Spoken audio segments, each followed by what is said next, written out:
home this whole time? Keep your voice down. I'm trying to watch 𝐒𝐻𝐻𝐿. It's so catchy, right?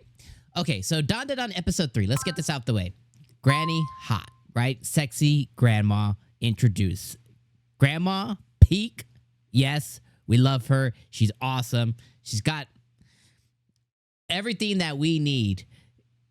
Are we ready to hit up the elderly home with grandma? Absolutely. Okay, so let's get that out the way. You know, the introduction of the grandma was fantastic. She's everything that I imagined that she would be. The way she was just laying there watching like her Judge Judy. I mean, like you know, let's effing go. You know, all good. You know what I mean? She's there watching her, you know, Japanese shows or whatever it was that she was watching. You know, hey, all for it. Grandma introduction, yes. I also really do genuinely like her introduction with her, you know, taking the spirit medium job or whatever you want to call it, you know, to the best degree that you can. And I think her making it on local television was a big boom for her as a medium and probably her business and whatever she ends up running. And I also really enjoyed, and I actually did laugh at this, I also enjoyed that the person that she interviewed, that she basically said, hey, you're 27, you're married, you have kids, blah, blah. He was like, no, I'm 19, I have this, you know. Basically, everything she said was factual, and everything that he said was a lie, and all the truth came out. Now, I don't know if anybody will tie it into her spirit medium-ish, you know, whatever. Like, I don't know if that'll get tied and that'll benefit her, but I genuinely did enjoy that. All right, let's get that out of the way. Here's the thing, though, is I think that the shock factor, and this is for me, anime only, no prior, no prior familiarity with the source material. The only thing that I had for Dandadan was the 2 months, you know, probably like not even 2 months, like 90 days leading up to Dandadan, like once the trailer started coming out, is when the hype cycle actually started to really get started for Dandadan, okay?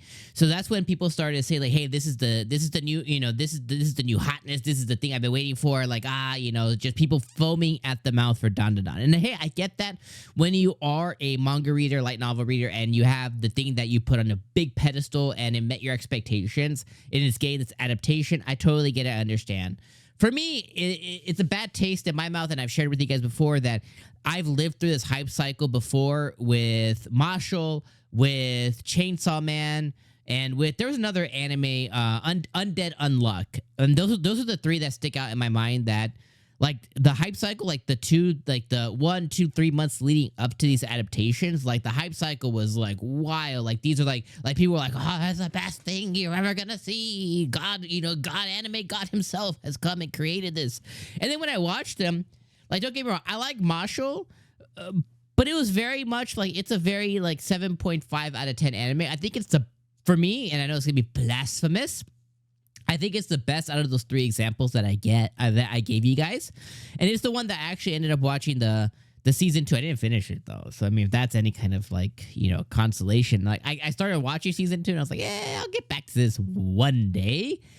So it was like a 7.5 out of 10. Undead Unluck, I thought sucked ass. I'm so sorry. I thought it was like a 6 out of 10, 5 out of 10 anime. I thought Undead Unluck sucked. And then Chainsaw Man I thought was good. Another, you know, 7 out of 10. I thought it was a good anime. I didn't think it was like this, you know, new Attack on Titan or something. Like I thought it was just like, it was a good anime. Like it was okay. But the hype told me it was like a 12 out of 10 and it just wasn't, you know? So that's the same thing that I came in with Dandadan, and episode 1 did blow away my expectations. Like, holy shit, is this the best new anime that is existing this fall? Well, I do think now that we are over the honeymoon phase, especially now that episode 3, this is what I would consider the honeymoon phase Jover, okay? Like it's over. The honeymoon phase is gone. We've watched now 3 episodes. We had the super hype 11 out of 10, which I thought was episode 1, which I really legitimately like thought like, yo, that's a 10 out of 10 episode if I've ever seen one. Episode 2 was, I felt like a continuation of that, but it dipped down. I felt like it was an 8 out of 10. I think this one here was about, you know, 7 out of 10. I think this was a transitional episode to get us into the next thing that's going to happen, where it's like, okay, we're taking on Turbo Granny.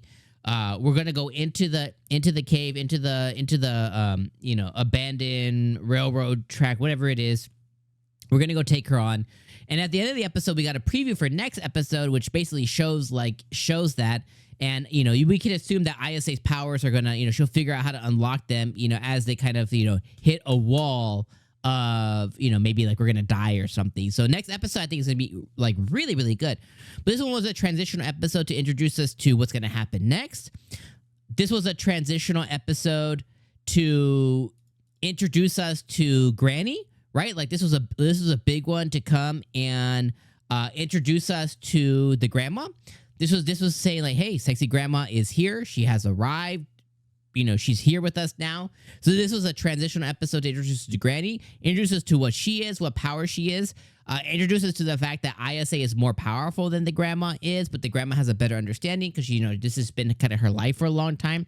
So grandma's understanding, intellectual level is really high, but her actual spiritual powers may not be as spiritually inclined as Ayase's untapped powers, especially considering that, you know, she wasn't able to enter the dungeon, enter the railroad track, whatever, but, you know, Ayase was. So that kind of shows us that there.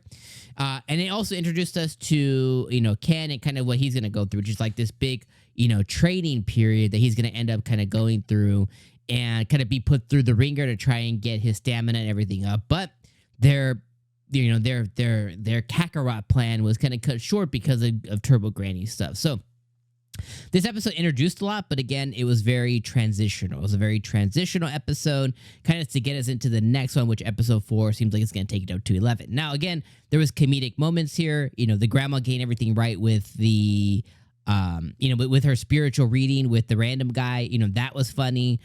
With her basically telling, you know, Ayase that, oh yeah, Ken, oh yeah, that kid's dead. That was funny. And then them kind of going in complete, you know, weird spiritual garb into the train as they're going over. I thought that was funny as well.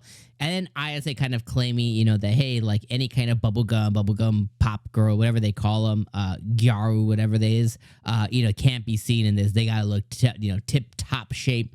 And she's going to go ruin grandma's day because she, you know, she basically, rained on her parade of style. So all that stuff was good. So Dandadan episode 3, good episode, 7 out of 10. Episode 4 seems like it's going to be like where it's at, but got to be real on what this episode did and kind of like where it's going. You know, definitely gonna kind of keep, you know, got to keep that right, keep that real, and just kind of be honest of where it's going, you know. So that's kind of how I feel about episode number 4. So, or episode number 3. So let me know what you guys think about this episode down in the comments below as always. And we'll see you guys on the next video. All right, my friends. Peace out.